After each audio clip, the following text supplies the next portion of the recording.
एक तरफ वैज्ञानिक कहते हैं कि जीएम क्रॉप्स यानी आनुवांशिक रूप से परिवर्तित फसलें भविष्य की खाद्य सुरक्षा की कुंजी हैं। दूसरी तरफ पर्यावरणविद, किसान और कई विशेषज्ञ चेतावनी देते हैं कि यह हमारी खेती, जैव विविधता और भोजन की स्वतंत्रता के लिए गंभीर चुनौती बन सकती है। तो आखिर सच क्या है? चलिए आज इस वीडियो के जरिए समझने की कोशिश करते हैं।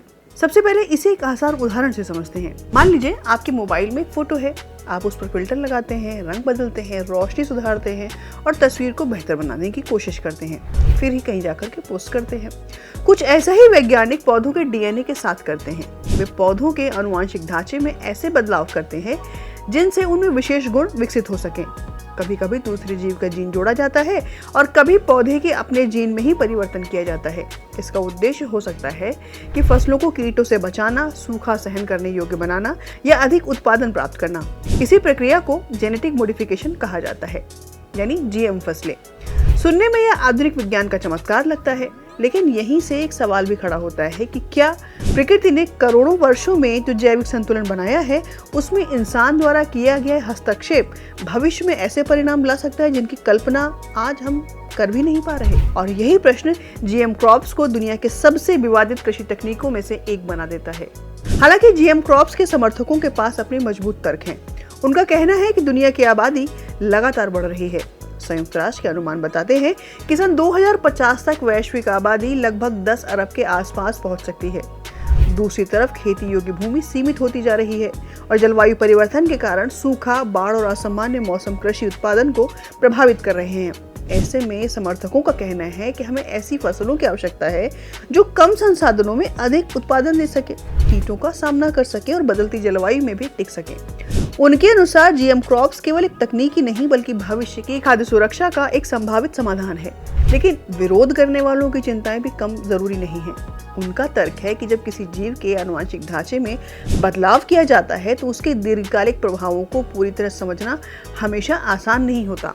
परागण के माध्यम से गुण दूसरी फसलों तक पहुंच सकते हैं। इससे स्थानीय किस्मों और जैव विविधता पर प्रभाव पड़ सकता है।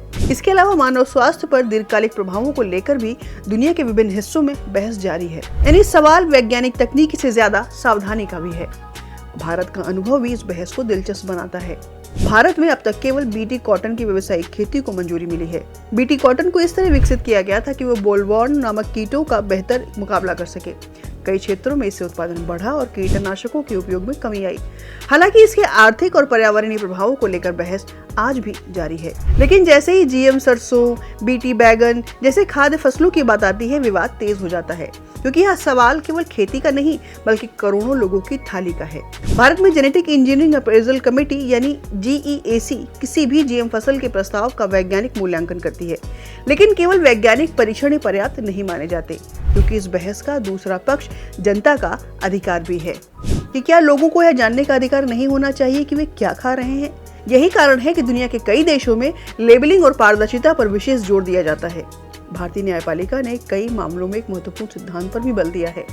इसे प्रिकॉशनरी प्रिंसिपल कहा जाता है। इस सिद्धांत के अनुसार यदि किसी तकनीक के संभावित पर्यावरणीय या स्वास्थ्य संबंधी प्रभावों को लेकर वैज्ञानिक अनिश्चितता हो तो निर्णय लेते समय विशेष सावधानी बरतनी चाहिए।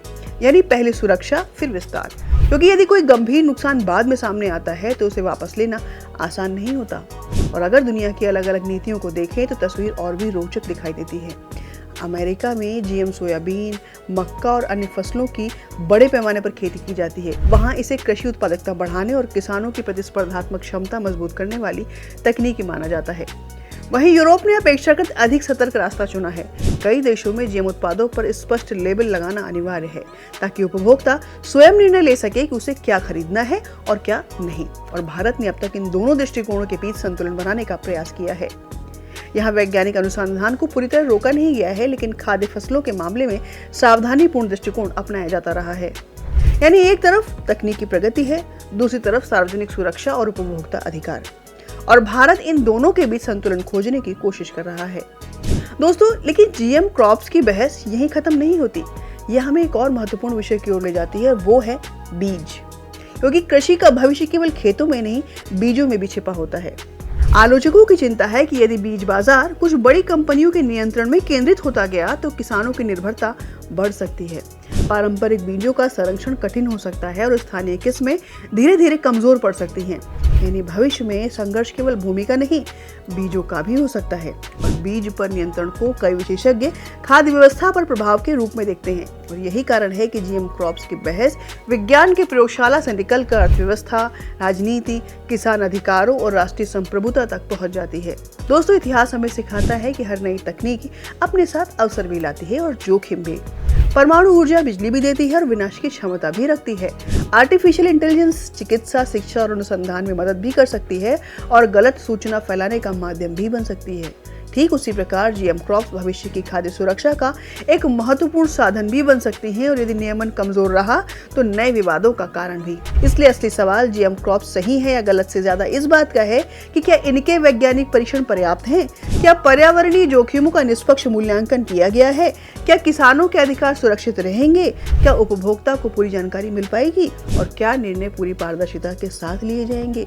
क्योंकि जीएम क्रॉप्स की बहस वास्तव में विज्ञान बनाम विज्ञान विरोध की बहस नहीं है, या विश्वास, पारदर्शिता, सुरक्षा और अधिकारों की बहस है। तो सवाल यह है कि जब तकनीक हमारे खेत, हमारे भोजन और हमारे भविष्य को प्रभावित करेगी तो उसके नियम कौन तय करेगा, केवल प्रयोगशाला या पूरा समाज। शायद आने वाले वर्षों में मानवता को इसी प्रश्न का उत्तर देना होगा। आपकी इस बारे में क्या राय है, हमें कमेंट सेक्शन में जरूर बताइएगा। धन्यवाद।